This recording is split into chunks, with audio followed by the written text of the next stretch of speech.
자, 오늘은 독서 토론 중에서 잠재의식의 힘, 조셉 머피 박사님이 잠재의식의 힘에 대해서 키가 감정이에요, 감정. 우리가 긍정적인 감정을 가져야 된다는 것들이. 자, 그러면 오늘은 이제, 잠재의식의 힘에 대한 얘기를 좀 해보겠습니다. 우리가 성공이나 모든 곳에 암시를 받아들이고 있다는 거죠.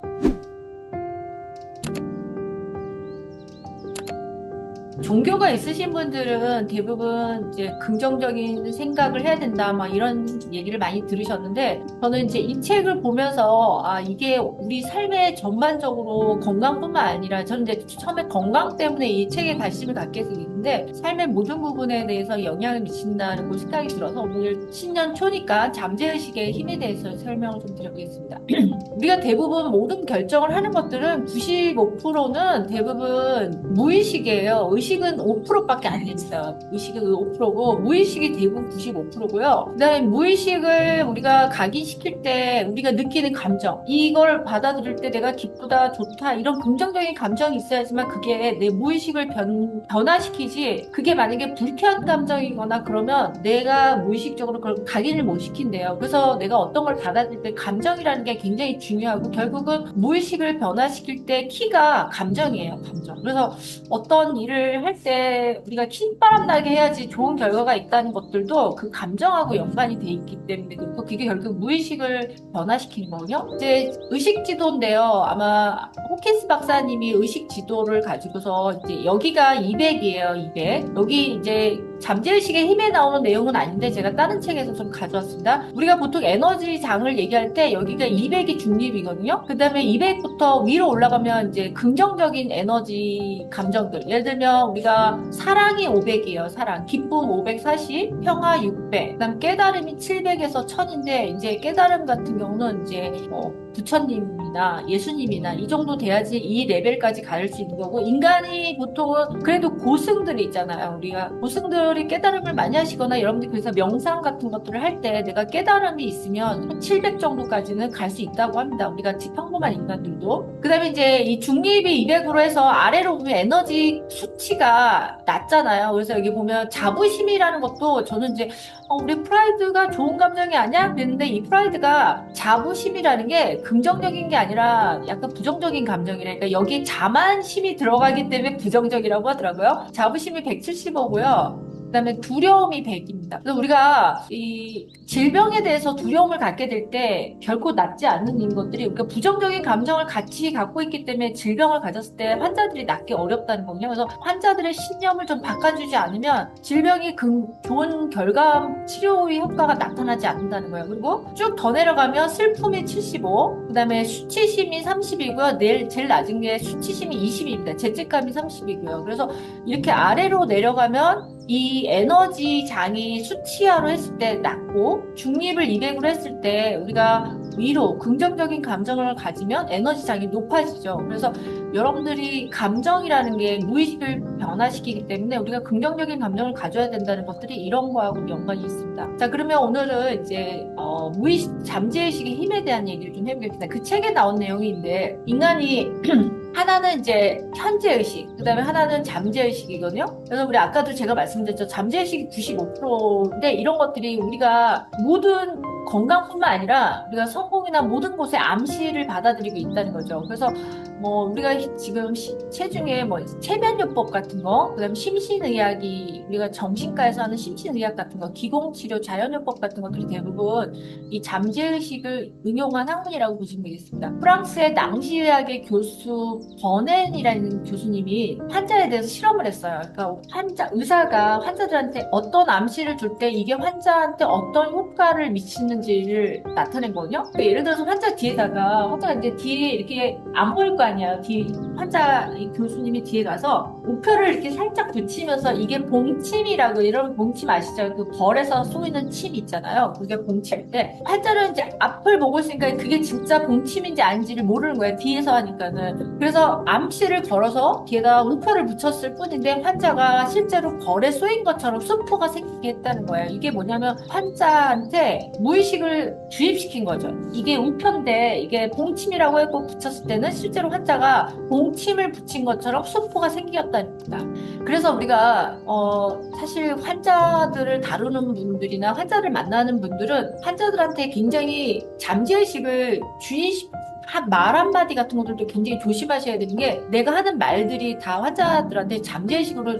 각인이 될 수 있거든요. 그래서 우리가 뭐 종교에서는 믿음이라고 하지만 어쨌든 치료 효과가 나타난다는 거고 이게 우리가 양자의학에서 관찰자 효과하고도 또 일맥상통해요. 우리 양자의학에서도 심신의학에서 양자의학 많이 활용하고 있잖아요. 그래서 관찰자 효과가 똑같고 그리고 우리가 또 보통 기도도 하잖아요. 이제 종교인들은 기도를 할 때도 어떤 사람에 대해서 건강에 대해서나 굉장히 이렇게 긍정적인 기도를 많이 해주는데 이런 것들도 잠재의식의 작용이라고 얘기하고 있고 저는 카톨릭이 아니라서 모르겠는데 카톨릭 사람들은 이제 성지를 많이 순례하러 다니잖아요. 뭐 이스라엘이라든지 어디 해외 성지 순례를 다니면 거기에서 뭐 기적 같은 일이 일어났다는 이 미담 같은 것들이 들려오는데 그런 것들도 실제로 일어났는데 그게 사람의 잠재의식에 작용해서 치유력을 끌어냈다는 얘기를 하고 있습니다. 그래서 모든 병은 마음에서 생긴다 이 얘기를 하고 있는데 저도 이 말에는 긍정을 합니다. 여러분들이 잘 생각해 보시면 어디가 아팠을 때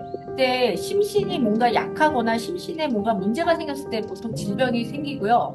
그리고 아까 앞에서도 봤듯이 체면을 걸면 어떤 없는 증상도 나타나게 할 수 있고 있는 증상도 없애게 할 수 있는 게 바로 체면요법이거든요. 그래서 이런 것들이 결국은 잠재의식을 변화시키는 거고요. 그리고 우리 몸에는 치유작용이 있는데 그게 기본 씨앗이 믿음이라는 거죠. 그래서 여러분들이 환자를 만나거나 또 아니면 자기 자신에 대해서도 항상 긍정적인 이 말을 하거나 이런 것들이 굉장히 중요하다고 그러고 잠재의식은 과거와 현재를 구분을 못한대요. 그리고 잠재의식은 이게 진짜인지 거짓인지를 구분을 못하고요. 현실인지 상상인지 구분을 못한대요. 그 예를 들면 내가 현재 환자인데 나는 지금 건강해. 이제 뭐 우리가 보통 암 환자들 있잖아요. 아니 불치병 환자들이 난 지금 건강해. 그리고 뭐 예를 들어서 성공을 가지고 예시를 들 때 나는 지금 성공한 사업가야. 뭐 이렇게 자기 자신에 대해서 어떤 아니면 남한테 얘기를 했던 간에 이렇게 얘기를 할 때 이 잠재의식을 긍정적으로 얘기하라는 게 과거, 현재, 참과 거짓, 현실, 상상을 구분을 못하기 때문에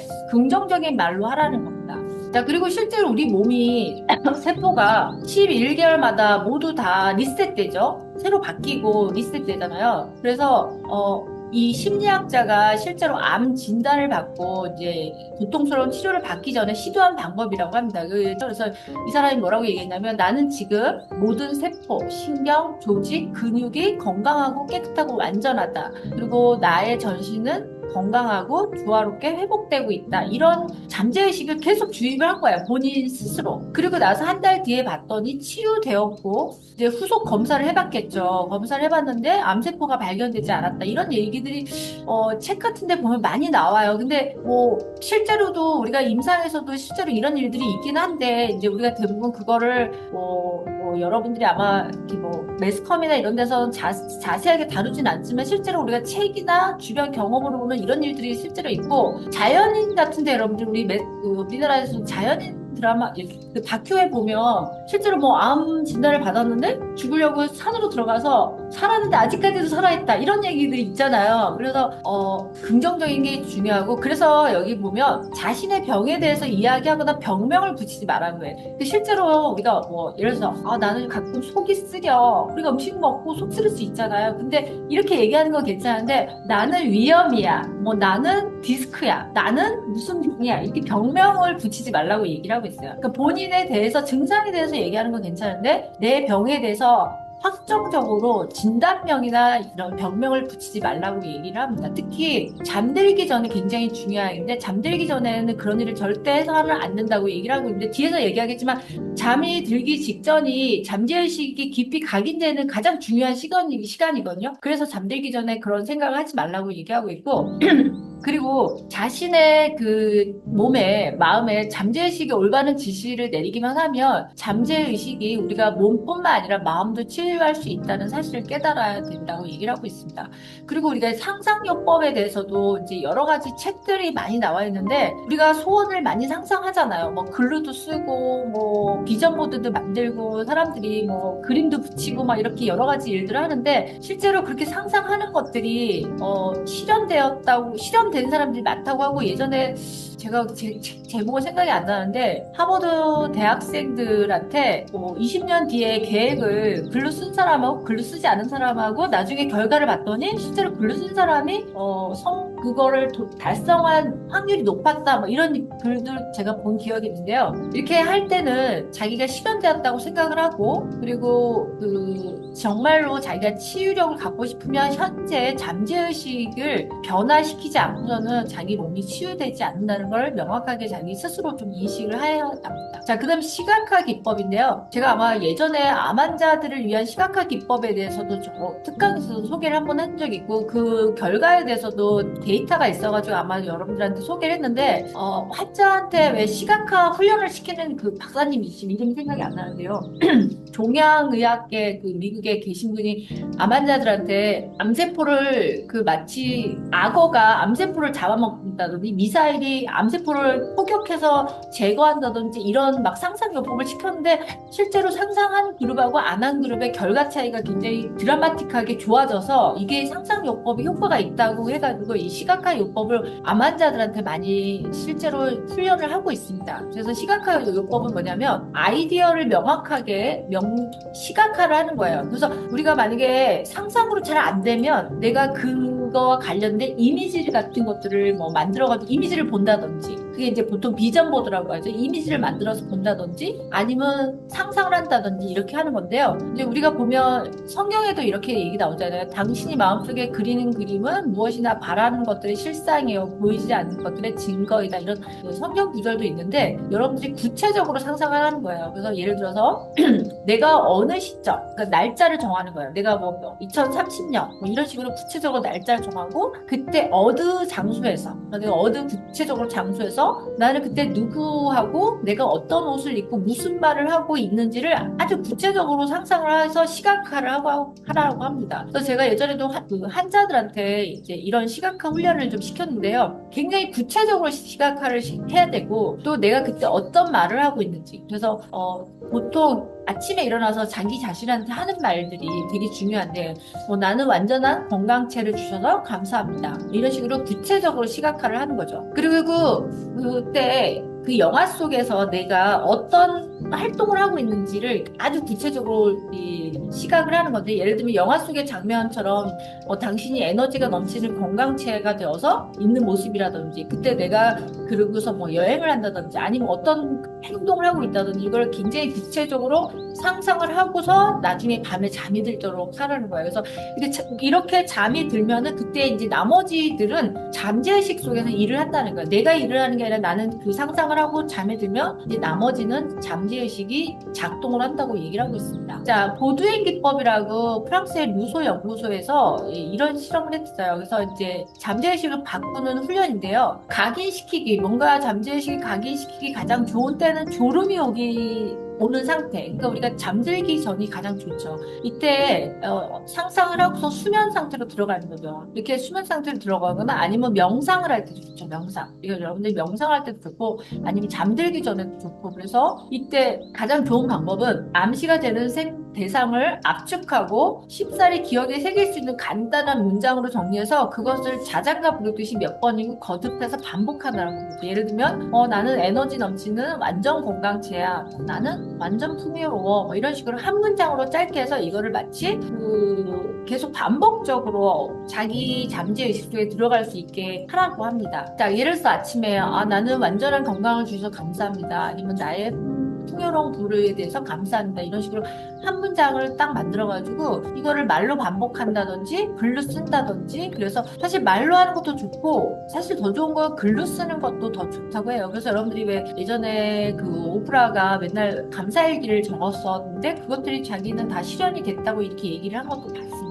자, 그 다음에 부재 치료에 대해서 설명을 드릴게요. 이제 제가 지난번에도 한번 말씀드렸는데 기도요법이라고 할 수도 있고 아까 양자의학의 관찰자 요법이라고 할 수도 있고, 이제 뭐냐면 당신이 미국에 사는데 이제 한국에 사는 어머니가 중병에 걸렸다고 가정해 봅시다. 그래서 내가 당장 한국으로 가고 싶지만 그럴 수 없는 상황에서 이제 자기는 미국에서 한국에 계신 엄마를 위해서 기도를 하는 거예요. 그래서 우리가 기도라는 거나 이런 거는 공간이나 시간에 제한이 없잖아요. 그래서 이 엄마를 위해서 기도를 하고, 엄마가 어떤 모습이 상상이 구체적으로, 엄마가 만약에 건강해진 모습을 구체적으로 상상을 하면서 기도를 하는 거죠. 그래서 이런 것들이 실제로 효과가 있었다는 그 얘기들이 책에 많이 나옵니다. 그 부재 치료를 했다는 기록들이 많이 나오거든요. 그리고 그래서 우리가 상상력은 훈련을 시켜야 된다고 얘기하고 있고, 우리가 명상도 사실은 우리가 정리되지 않은 생각을 훈련시키는 연습이 바로 명상이거든요. 그러니까 우리가 깨어있을 때 그 우리가 막 어지러진 생각들 정리하는 연습이라고 보시면 되겠고, 상상력도 여러분들이 잠재의식을 훈련하는 방법이라고 보시면 되겠어요. 그래서 훈련된 상상력이 기적을 일으킨다 그러는데, 성경에도 보면 무엇이든지 믿고 구하는 것은 다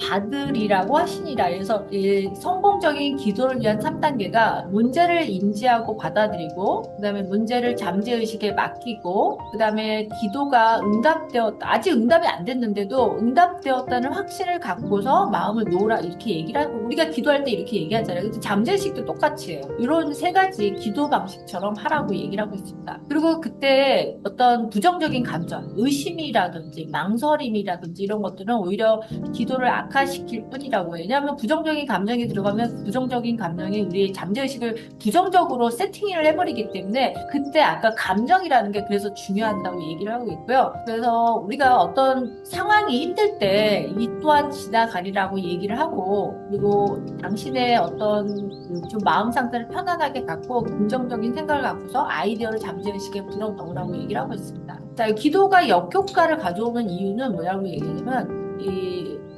프랑스의 에밀 쿠에라는 심리학자가, 이 사람이 아마 자기 암시 요법의 창시자인가 봐요. 그래서 이렇게 얘기하라고 합니다. 내가 뭔가 명확하게 기도를 하지 못할 때는 그냥 나는 날마다 모든 면에서 점점 더 좋아지고 있다. 아마 이 문구를 여러분들이 많이 들어보셨을 거예요. 이 사람이 얘기한 거거든요.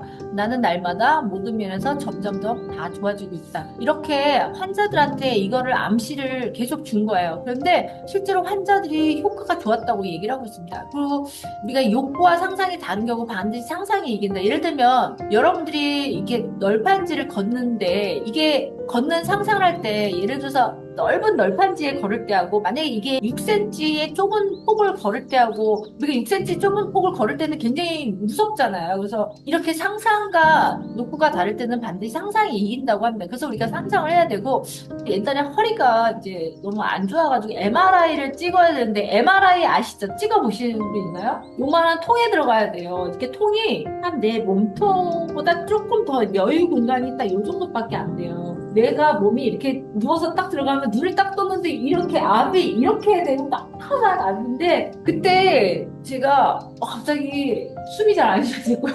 너무 답답하고 숨이 안 쉬어지고 너무 공포스러운 거예요. 그러니까요, 폐쇄공포증. 그전까지는 제가 폐쇄공포증이 있다는 걸 몰랐어요. 근데 진짜 숨도 안 쉬어지고 곧 죽을 것 같고 너무 힘든 거예요. 근데 다시 꺼내달라고 해도 이게 이미 들어가서 여기에서 이렇게 무슨 기계 소리가, 윙 하는 기계 소리, 굉장히 큰 기계 소리가 들려가지고 사람한테 일부러 헤드폰을 씌워줘요. 음악이 들리는 헤드폰을 씌워주고서 한 30분 들어가거든요. 이미 들어갔으니까 내가 아무리 말을 하고 그래도 바깥에 들리지가 않는 거예요. 그래서 너무너무 죽을 것 같고 진짜 너무 공포, 막 식은땀이 나면서 진짜 어떻게 될 것 같은 불안감이 드는 거예요. 그래서 제가 그때 이미 나가기는 글렀고 나를 꺼내주지 않을 것 같고 30분이 지나도. 그래서 제가 그때 상상을 했어요. 무슨 상상을 했냐면, 눈을 그냥 감고 앞을 뜨니까 더 공포스러운 거예요. 그래서 눈을 감고 제가 옛날에 가장 행복했던 시절, 어릴 때 뭐 예를 들면 엄마랑 소풍을 간다든지 애들하고 논다든지 막 이런 거, 놀이터에서 애들하고 재밌게 뛰어노는 상상 있잖아요. 어릴 때 좋았던 추억, 그런 상상을 억지로 막 한 거예요. 억지로, 진짜 억지로 상상을 하면서, 상상을 하니까 조금 있으니까 내 신체 변화가 바뀌는 걸 느꼈어요. 처음에는 숨이 갑자기 숨이 안 쉬어지는 것 같고 가슴이 막 두근두근, 막 심장박동이 엄청 빨라지면서 막 손에서 식은땀이 나는 게 느껴졌는데 조금 지나니까 내가 상상을 해서 이거를 어찌됐든 나는 어쨌든 30분 버텨야 되잖아요. 그래서 상상을 하고 나니까는 그 다음에 이제 마음이 좀 편안해지면서 이게 심장 박동도 좀 가라앉고 손에 땀도 안 나고 좀 편안해지면서 눈을 감고 약간 느슨하게 잠이 드는 상태처럼 갈 수 있었어요. 그래서 다행히 검사를 마쳤는데 그다음부터 정말 MRI 찍기가 싫더라고요. 그래서 상상이라는 게 이렇게 무섭구나 내가 그때 그걸 느꼈는데 그러니까 여기서도 얘기를 뭐라고 얘기하냐면 뭔가 역효과가 날 때는 뭔가 부정적인 생각을 가지지 말라고 얘기하고 있고 너무 잘하려고 너무 열심히 하려고 애쓰지 말라고 하고 있대요. 그러니까 우리가 보통 내가 이제 긍정적인 생각을 세팅을 했으면 그걸 그냥 맡기고 잘 되겠지 하고 맡기고 그냥 좀 편안하게 있어야 되는데 사람들이 그러지 못하고 계속 조바심에 불안해하고 뭐 어떻게 좀 더 잘해보려고 그런 생각들을 많이 하잖아요. 근데 너무 그렇게 이런 것들이 역효과가 가져온다고 얘기를 합니다. 왜냐면 내가 너무 애쓴다는 거는 내 잠재의식을 믿지 못한다는 거거든요. 그래서 그럴 때는 오히려 기도가 실패하거나 역효과가 나타나는 경우가 많으니까 애쓰지 말고 차라리 맡기고 그냥 편안하게 있는 게 더 낫다고 얘기를 하고 있습니다.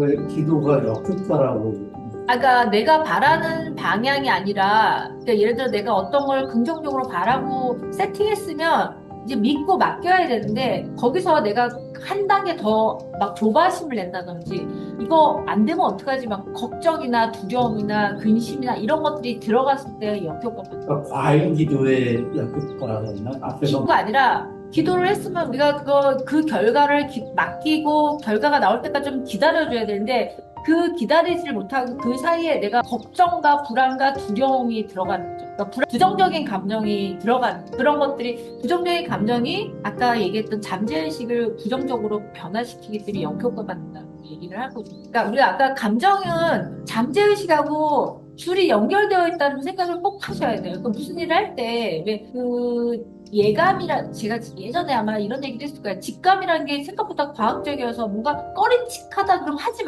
않는 게 좋다고 얘기하잖아요. 이게 어떤 일 할 때 기분도 좋고 그러면 오히려 했을 때는 효과가 좋고 결과물이 좋은데 내가 어떤 일 했을 때 뭔가 직감적으로 이거 좀 불안해. 내가 어느 날 저 장소에 가기 싫어. 뭐 그런 거 있잖아요.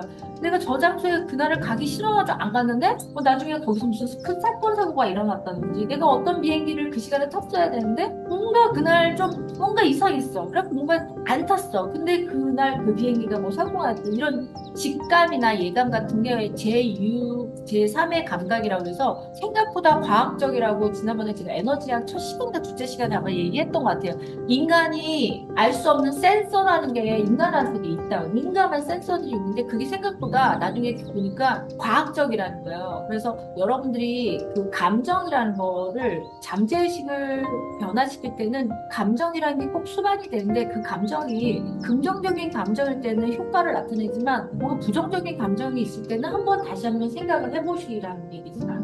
오히려 부정적인 결과를 나타낼 수 있다고 얘기를 하는 건데 여기서 이 기도의 역효과라는 거는 그 감정을 얘기하는 거예요. 감정. 자, 그래서 여기 또 이제 사실 이 사람도 이제 성경을 많이 갖다가 인용을 하는데요. 이게 꼭 성경이 아니라 여러분들이 그러니까 잠재의식 면에서 생각을 해보시면 될 것 같습니다. 자, 여기서 보면 진실로 다시 너희에게 이르노니 너희 중에 두 사람이 땅에서 합심하여 무엇이든지 구하며 하늘에 계신 내 아버지께서 저희를 위하여 이루게 하시니라. 이 얘기는 현재의식과 잠재의식이 서로 조화롭게 일치되어야지만 좋은 결과가 나온다고 얘기를 하고 있어요. 그래서 당신의 마음이 지금이라도 현재의식과 잠재의식이 서로 다투고 있고, 그러니까 서로 맞지 않는 거죠. 방향이 다른다거나 그럴 때는 기도가 응답되지 않을 것이라고 얘기하고 있고 여기 두 사람이라는 거는 당신 자신의 욕망, 그다음에 당신의 사상과 감정, 그다음에 당신의 아이디어와 정서, 그다음에 당신의 욕구와 상상을 의미하는 것일 수 있습니다. 그래서 이 노력이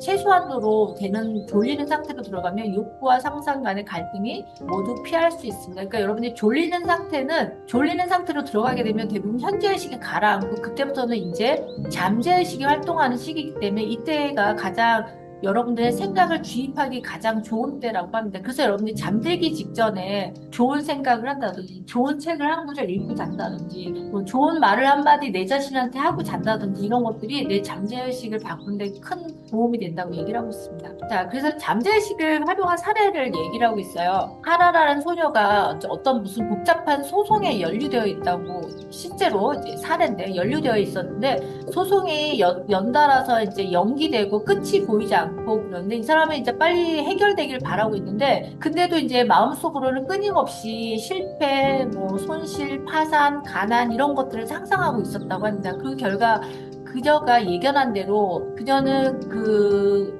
자신의 욕구를 압도했으며 소송은 진전 없이 해결의 기미가 보이지 않았다고 합니다. 그래서 이제 이분이 박사님을 찾아갔더니 박사님이 충고를 했나 봐요. 매일 밤 잠들기 전에 졸리는 상태로 들어가서 자신의 문제가 가능한 좋은 방향, 자기가 바라는 좋은 방향으로 끝나는 것을 상상하고 될 수 있는 대로 그게 아주 실감하도록 상상하고 잠이 들으라고 얘기를 했어요. 그리고 상상할 때 이 사람이 이제 이런 상상을 했나 봐요.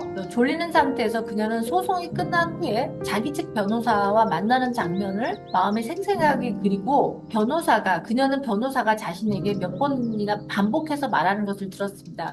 그래서 사건은 당사자 간의 합의로 종결되었습니다. 그리고 완전하고 완만한 해결입니다. 이런 말을 변호사가 나한테 하는 것을 계속 상상을 한 거예요. 그래서 그 생각을 이 영화처럼 막 상상을 했는데, 좋은, 이제 자꾸 긍정적인 상상을 하니까 처음에 막 이렇게 부정적인 생각들이 많았었는데 이런 것들이 점차로 가라앉고 사라졌다는 거예요. 부정적인 뭐 실패라든지 파산이라든지 이런 생각들이 점점 더 가라앉고요. 수주 후가 지난 다음에 실제로 진짜로 자기가 그 상상했던 대로 그것이 사실로 됐다고 합니다. 그래서 이게 이제 잠재의식을 활용한 사례라고 얘기를 할 수 있고요. 이런 사례는 굉장히 많죠. 그래서 현재 의식은 문지기 역할을 하고, 그리고 주된 기능은 당신의 잠재의식의 잘못된 인상을 받아들이지 않도록 지키는 게 있습니다. 중요한 이유는 잠재의식은 뭔가 암시를 받기 쉽고, 예를 들어서 이제 이런 예를 여기서도 예시를 들었는데요. 이제 만약에 당신이 막 흔들리는 배를 타고 있다고 가정해 봅시다. 이제 막 무서워하고 있는 성격에게 다가가서 이제 어떤 사람이 무서워하고 있는 이제 고객한테 달려가서 여러분 이런 당신 안색이 아주 좋지 않네요. 얼굴이 창백합니다. 그래서 당신이 지금 배멀미를 하고 있지 않은지 염려스럽군요. 이렇게 말했다고 합시다.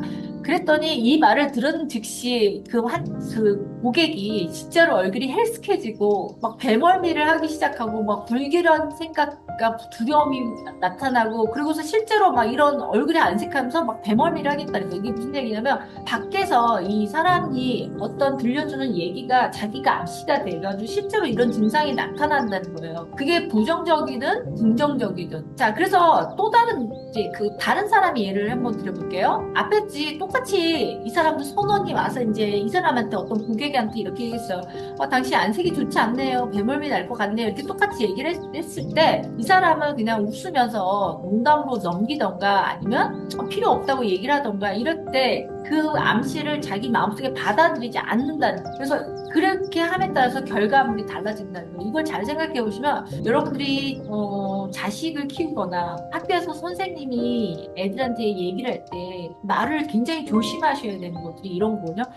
특히 자식들한테 긍정적인 너는 커서 뭐가 되는 훌륭한 사람이야 이렇게 얘기해 주는 거하고, 애한테 막 부정적으로 너는 왜 이것도 못하냐고 이렇게 얘기하는 거하고는 그 부모들이 항상 자식한테 암시를 준다. 선생님들도 마찬가지고. 그래서 우리가 교육하게 보면 선생님이 어떤 암시를 줬냐에 따라서 애들이 결과물이 달라지니까, 예를 들어서 어떤 이런 실험이 있는데 평범한 애들을 두 그룹으로 나눈 거야. 원래는 그냥 평범한 그룹 애들이야. 그냥 무작위로 나눴는데 선생님이 얘네들한테는 A그룹한테는 너네는 선별된 아주 우수한 자원이라서 너네는 앞으로 뭐 엄청나게 우수해서 좋은 대학을 가고 엄청난 좋은 결과물이 나올 거야 이렇게 얘기하는 그룹하고, 이쪽은 열등하다는 그룹으로 나눠서 했는데 실제로 원래는 똑같은 자원 애들인데 나중에 애들이 시험을 봤는데 실제로 애들이 이쪽 애들은 성적이 너무 좋게 나오고 이쪽은 성적이 너무 안 좋게 나왔다는 이런 시험들이 굉장히 많거든요. 그래서 우리가 선생님이건 부모님이거나 애들한테 어떤 말을 해줄 때는 그게 암시가 되기 때문에 굉장히 주의하셔야 되고, 그리고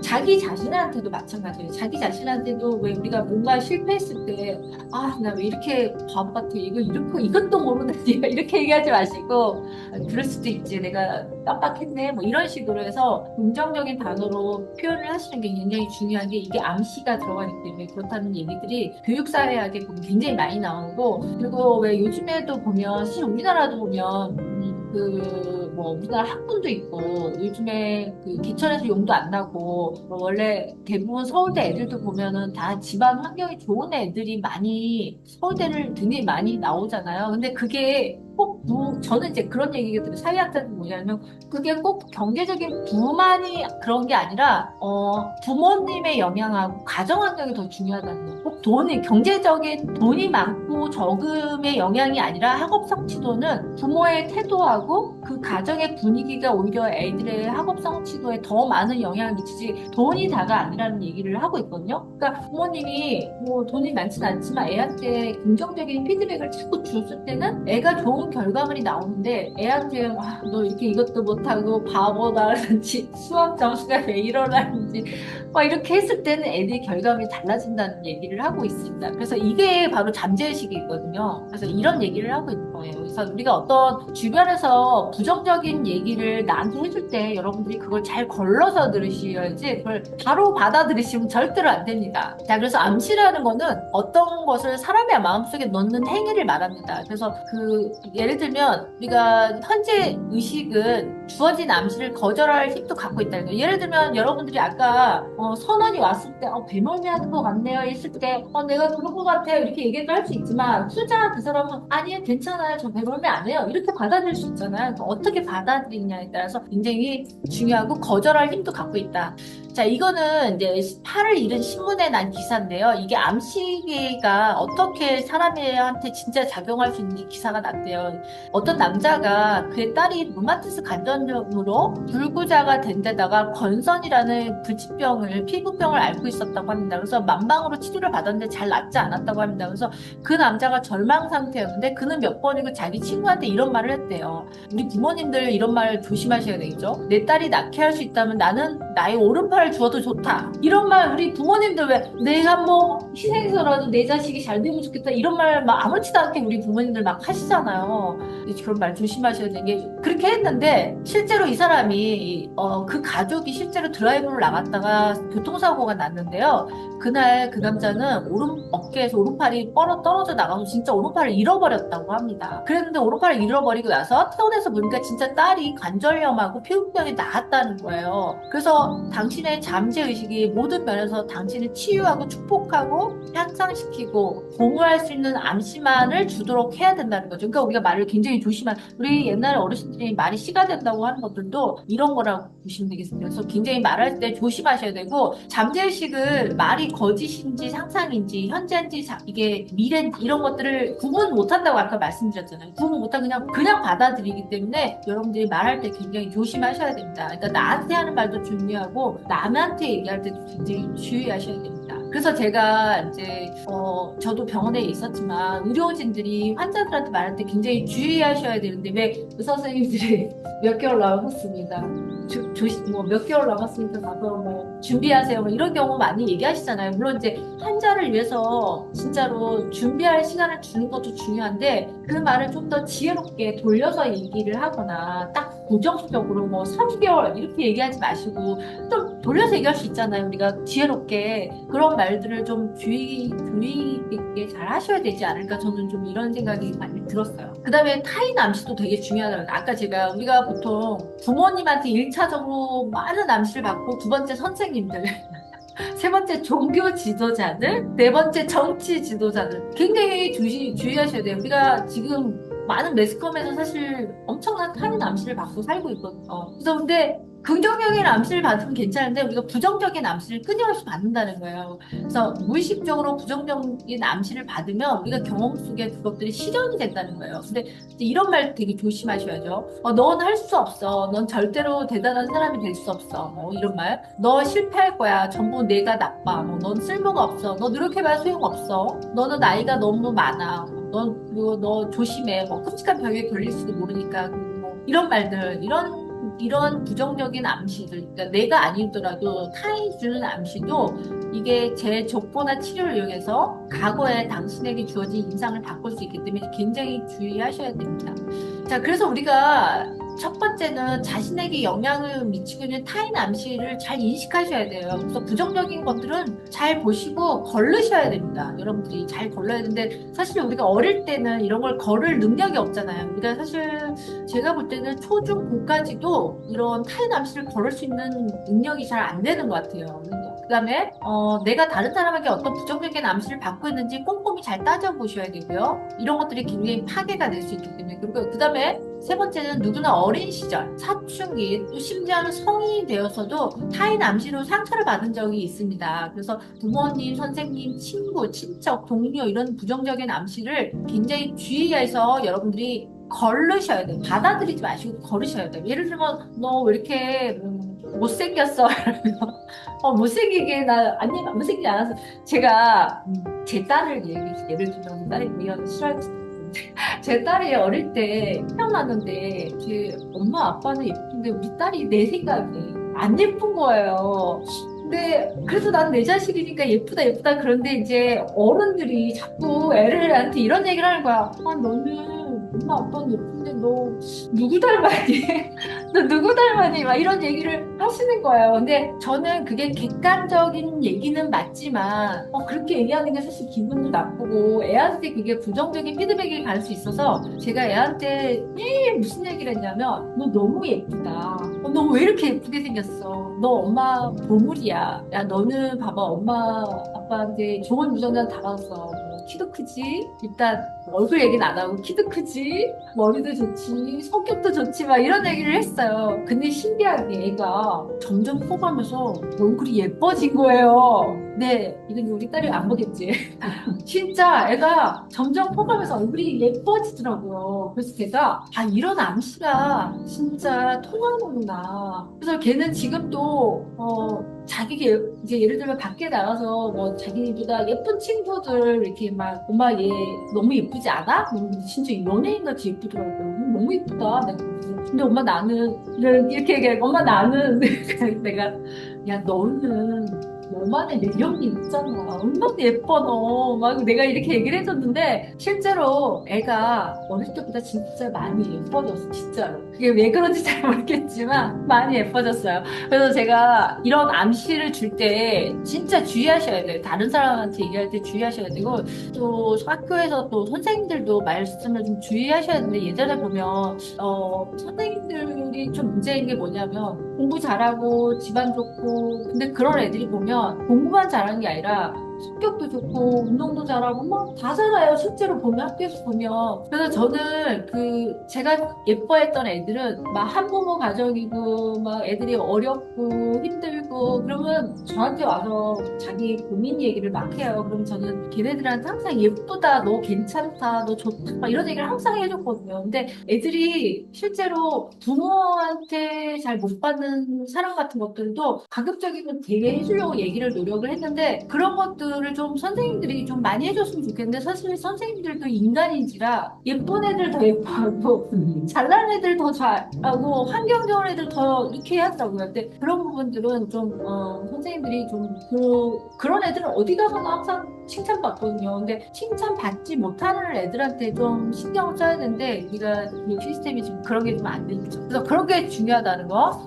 그 다음에 이제 거의 마지막입니다. 여러분들이 뭔가 아플 때 있잖아요. 제가 항상 치유하려면 용서부터 하라고 얘기를 하는데 우리가 뭔가 남한테 상처를 받았거나 트라우마가 있거나 그럼 꼭 어디가 아프게 되거든요. 그럴 때는 꼭 용서부터 해야지만 치료가 된다고 얘기를 하고 있습니다. 왜냐하면 이게 다른 사람을 용서하지 않으면 자기 자신을 용서가 안 되는 거예요. 그래서 그리고 내 마음에 평화가 없는 거예요. 그래서 먼저 다른 사람 용서해야지만 자기 자신도 용서하고 자기 자신도 사랑할 수가 있어요. 그리고 자기 자신을 사랑하면 자기 그 바디 이미지가 바뀌어져요. 그러니까 먼저 남도 사랑해야지만 먼저 우선적으로 자기 자신을 사랑하면 자기 얼굴 표정이나 인물이나 이런 것들이 바뀌어지거든요. 그래서 먼저 자기 자신을 사랑해야 되고 또 남을 용서를 해야 됩니다. 여기 보시면 현대 정신의학에서는 이제 분노나 또 다른 사람에 대한 저주, 후회, 적이감 이런 감정들이 관절염에서는 심장병에 이르니까 수많은 원인의 질병의 원인이 된다고 얘기하고 있습니다.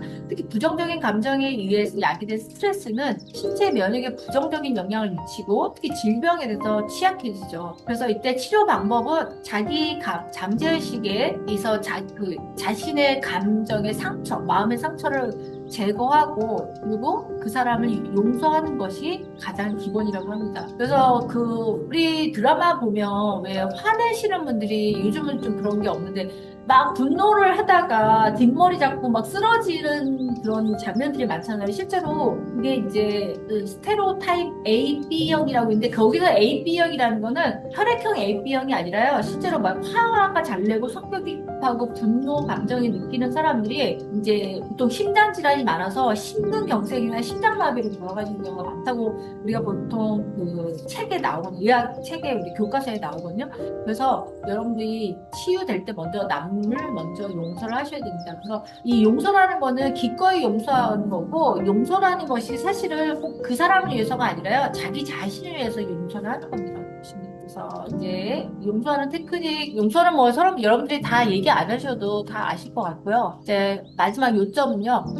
우리는 이제 뿌린 대로 거두리라는 원칙에 의해서 우리가 잠재의식에 어떤 생각들을 뿌리냐에 따라서 여러분들이 치유가 될 수도 있고 치유가 안 될 수도 있고 그것들이 잠재의식에 깊이 뿌리 박히는데 이게 꼭 치유뿐만 아니라 여러분들이 성공이라든지 인생에서 뭐 사회적인 관계에서 뭐 부라든지 이런 것들도 잠재의식하고 연관이 많이 있다고 보시면 되겠습니다. 그리고 사람들을 용서할 때 기꺼이 용서할 때 여러분들이 치유될 수 있다는 걸 생각을 꼭 가지시고요. 그 남들이 주는 자기 암시 같은 것들을 꼭 주의해서 걸릴 건 걸르셔야 됩니다. 걸르시지 않으면 여러분들이 상처받을 수 있기 때문에 꼭 걸르시고 또 타인한테 얘기할 때도 여러분들이 특히 가까운 사람들, 가족한테 얘기할 때 좀 주의하셔서 얘기를 하셔야 되고요. 제가 예전에 이제 과제를 내줬던 건데 자기가 받은 축복의 목록을 한번 작성해 보라는 거예요. 내가 없는 게 아니라 내가 지금 이미 많은 것들을 가지고 있는 것들. 예를 들면 뭐 건강이라든지 여러분들 직장이라든지 내가 주변에 있는 사람이라든지 가족이라든지 축복할 것들이 이미 받은 것들이 되게 많잖아요. 이걸 리스트를 한번 작성해 보면 생각보다 굉장히 많거든요. 뭐 감사일기 적기, 그다음 드림보드 만들기. 저도 드림보드가 있습니다. 이미 이루어진 것들도 있고요. 드림보드는 뭐냐면 자기가 아까 상상하기 어려우면 이미지하고 글을 같이 첨부하는 거예요. 예를 들면 내가 어떤 집을 갖고 싶어. 근데 그 집에 대해서